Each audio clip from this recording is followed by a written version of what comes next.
In this video, we'll analyze Lionel Messi's incredible impact on this match. We'll delve into the key skills and techniques that made his goal and assist stand out, breaking down exactly how these moments were created. You'll learn actionable insights that you can apply to your own game. Stay tuned as we explore the details of Messi's game-changing performance and how you can use these strategies to elevate your play. If you enjoy this content, a quick like and subscribe would be great. Let's jump into the analysis. Here's a breakdown of Messi's key stats and how they were crucial in securing Barcelona's win. In this first clip, Messi receives the ball on the half-turn in a counter-attacking opportunity. Two things are important to notice when Messi is receiving the ball on the half-turn here. The first is how he can go from facing the passer of the ball to turning the opposite way in one fluid motion with the ball at his feet. This is because as the ball is arriving, he turns his body so that he is side-on, which makes it easier for him to get his first touch on his back foot, which simultaneously opens his hips, enabling him to turn as efficiently as possible. The second important detail is Messi scanning when driving with the ball here. In between touches, Messi keeps his head up. This allows Messi to gain vital information of his opponents and the movements from his teammates, which in this case is Neymar. As you can see here, Messi has his head up. This allows him to identify the space to exploit in behind. Identifying space gives Messi information as to the type of pass he could possibly play. It also allows him to read Neymar's movement. Messi keeps his head up until the very last second before the pass. This allows him to make a perfectly timed pass. It's important to do this as the picture is always changing. Just because you did a scan 3 seconds ago doesn't mean the picture is the same as players are constantly on the move.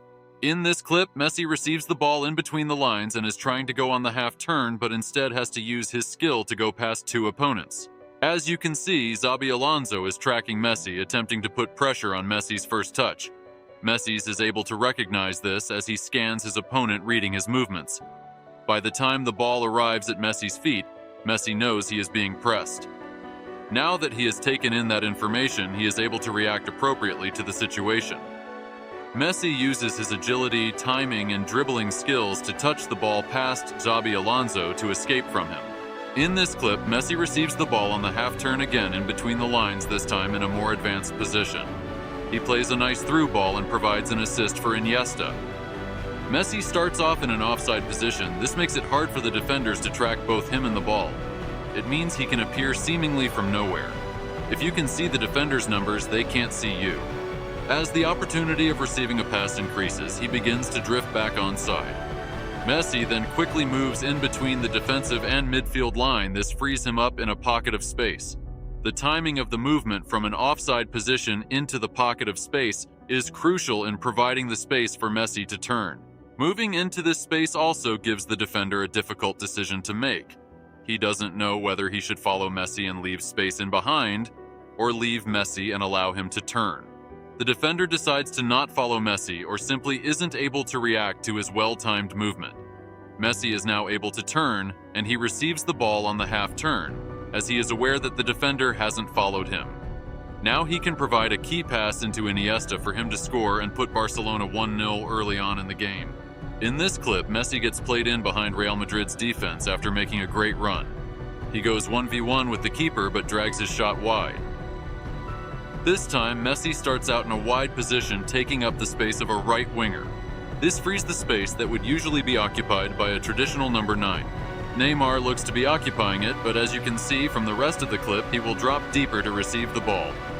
Messi will now try to exploit the space that was left by him and Neymar via positional rotations. He begins to drift inside the pitch. This affects Marcelo's positioning.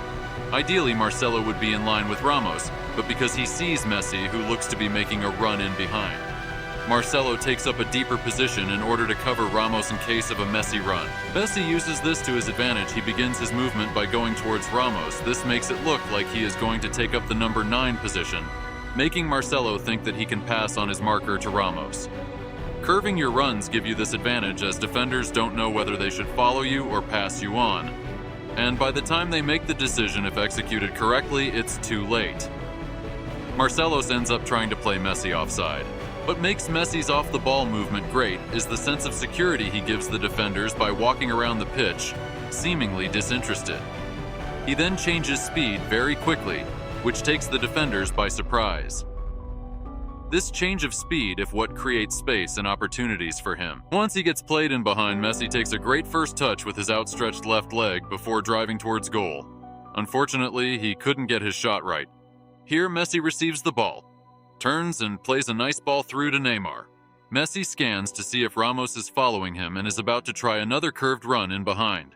This time, Busquets plays the ball directly to Messi's feet, so Messi quickly adjusts to receive the ball. This change of directions gives Messi a yard of space to turn as Ramos has to adjust and react to the movement later. Messi now is facing the back four and is able to pick out a runner, which in this case is Neymar again. Unfortunately, Neymar isn't able to get his shot off fast enough, so it gets blocked. Here, Messi receives the ball from Xavi and plays a first-time pass around the corner into Fabregas, who plays it straight back. Messi then beats a man before trying another one too, this time with Neymar. Carvajal ends up knocking the ball back to Messi, who gets the ball and scores. So how did Messi create this goal? He begins with a scan as Xavi is carrying the ball. Messi is looking to be able to play a pass forward centrally as he spots Fabregas. As the ball is traveling, Messi performs a critical scan to check if the picture has changed. He sees that Fabregas is perfectly positioned as a bounce player, so he plays the first-time ball into Fabregas' feet. And Messi then continues his run forward. This run forward breaks the lines and signals to Fabregas that he wants the ball played back to him. Fabregas then plays the ball back to Messi's feet. Messi then goes past one and using his awareness finds Neymar in the box. The important thing is that Messi still continues to move. This allows him to be proactive and get to the loose ball before any of the Madrid players. Messi was the only one recognized this possibility while the Real Madrid players were reactive. This ultimately led to Messi's goal. Thanks for watching. If you enjoyed the video or found it helpful, make sure to give it a thumbs up and hit that subscribe button for more analysis like this. I'd love to hear from you. Drop a comment below on which players you'd like me to break down next. See you in the next video.